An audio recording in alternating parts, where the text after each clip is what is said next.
Bienvenue à tous dans le cours sur les interactions entre les êtres vivants et leur milieu de vie.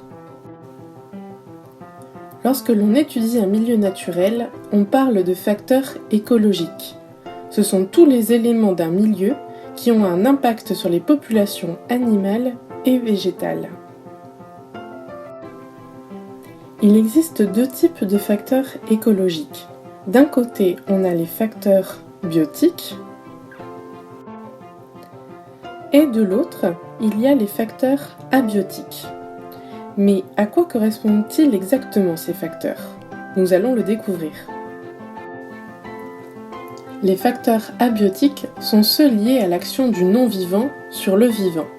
On peut les classer dans différentes catégories, comme les facteurs du sol, les facteurs climatiques et les facteurs chimiques. Voici quelques exemples de facteurs abiotiques pour bien comprendre cette définition. Certaines plantes, comme la salicorne que vous voyez sur les photos, sont des plantes qui ont besoin d'un milieu salé pour vivre.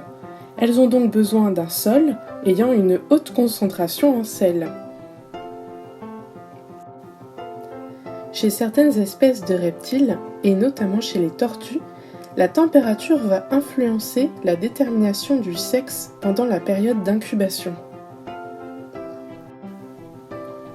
Une tempête de neige ou encore de verglas ou de pluie peut abîmer et affecter une population d'arbres dans une forêt par exemple. Passons maintenant aux facteurs biotiques.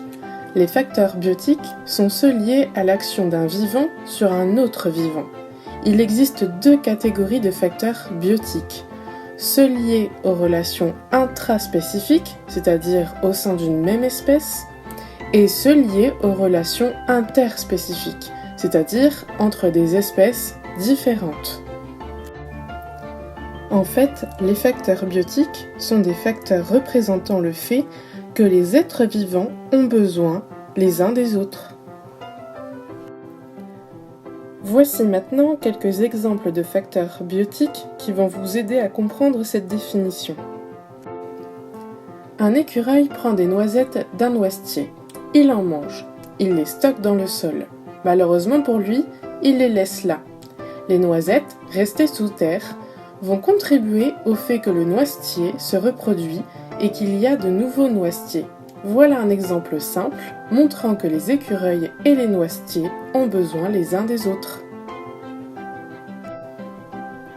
La présence d'un trop grand nombre de cerfs dans une forêt par exemple ou dans un milieu naturel peut amener une forte compétition intraspécifique, donc c'est-à-dire entre les cerfs, pour la nourriture par exemple, ou également pour la reproduction, pour s'accoupler avec une biche.